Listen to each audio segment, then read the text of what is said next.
Hi, Tristan here. Just going to share with you some more stuff. Check out my other videos if you haven't checked those out already, and yeah, I hope you enjoy today. What I'm just going to look at is the notes on the fretboard. A lot of people don't know them. I think it's one of the fundamental skills. One of the things that every pianist has, generally speaking, is when they look at the keyboard, basically music theory is out there in front of them, and they can play melodies, they can play chords, all those things, just by looking at the white notes, and just they work out a couple of combinations. The thing about the guitar, of course, is that we don't have any white notes, we don't have any black notes, they're always sort of brown and sometimes dirty. Okay, so I think one of the first things we need to do, in order for us to understand anything beyond basic theory, to really get this stuff, is that you just learn the notes on the guitar first, and then everything else becomes really obvious. So, I'll show you. One of the things I get some of my beginning students to do is to learn this stuff is just, first of all, obviously learn the open notes, the open strings. So E, A, D, G, B, E. Learn it that way. I'd also learn it so often I'll just say E, A, D, G, B, E, and get it so that you can say it and play it at the same time. If you can say something and play it at the same time, you kind of develop this, like you know how your parents used to tell you to do things, and then when you don't have your parents around anymore, you can still hear them talking. This is the same kind of principle. If you say something enough while you're doing something, you'll start to hear it in your head, and eventually you'll start thinking. Okay, cool. So E, A, D, G, B, E. Okay, also going backwards from the high string, the E, so the first string down to the sixth string, E, B, G, D, A, E. So if you can say that and you can't think about it, that's your first step down.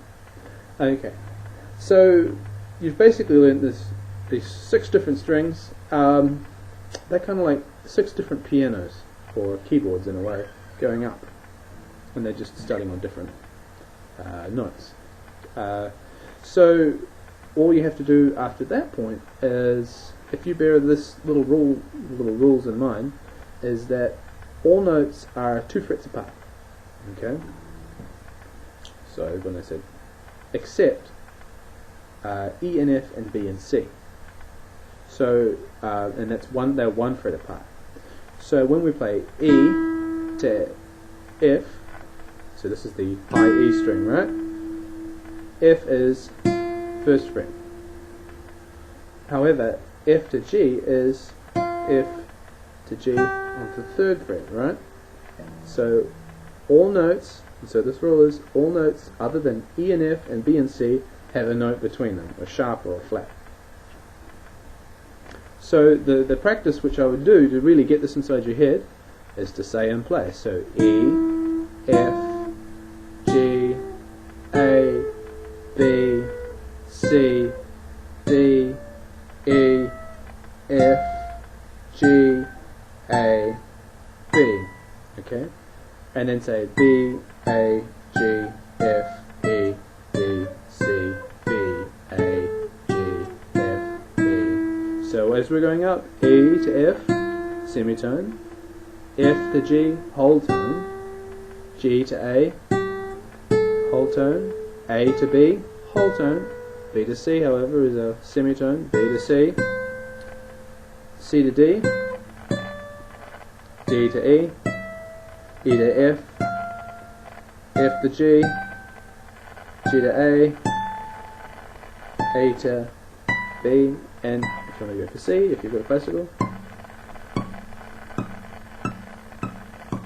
Anyway, so okay, so once you can go up and down 1 string, you've also learned the low string as well, because the E and E are exactly the same. So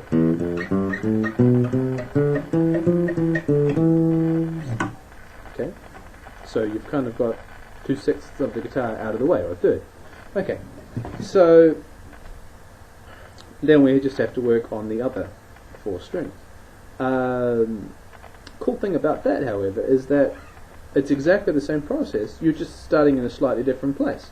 So if we're on the B string, it's B, and we know that B to C is a semitone, or a one fret. B to C, C to D is a whole tone, so miss this space, so C to D.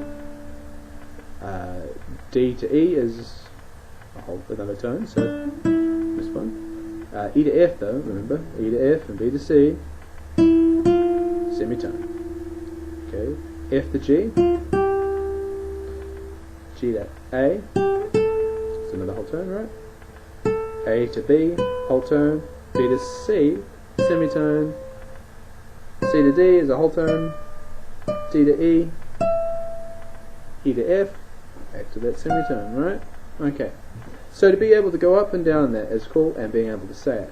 One of the ways that I like to make sure that I don't get my mouth stuffed up, basically, is to practice saying, so A, B, C, D, E, F, G, A, B, C, D, E, F, G, A, B, C, D, E, F, G, until the mouth can actually say it, and that way you're not going to... If you can say it, you can play it. If you can play it, you don't necessarily, maybe not can't say it. But this is to help your brain work faster and to think faster. If you're wanting to go backwards through the alphabet, that gets a little bit more tricky. However, sometimes I just think bag-fed C, so B-A-G-F-E-D-C. So if I just practice B-A-G-F-E-D-C, B-A-G-F-E-D-C, right? So get that in your head so that you're used to going down while you're talking.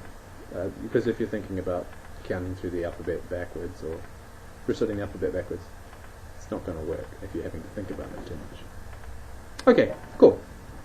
So do that on all the different strings, and after a while you'll start to see just this whole pattern start to just come out, and you'll find it really easy to start to come up with melodies and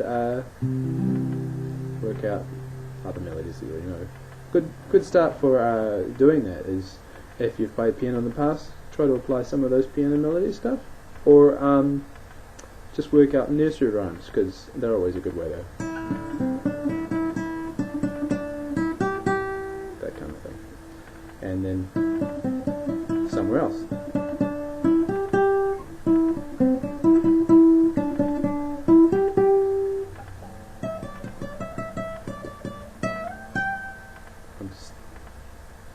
E, D, C, D, E, E, E, D, D, D, E, G, G. You can think it, you can say it, you can play it. That's my little rule of thumb there. Okay, so I'll catch you later. I hope you enjoyed that.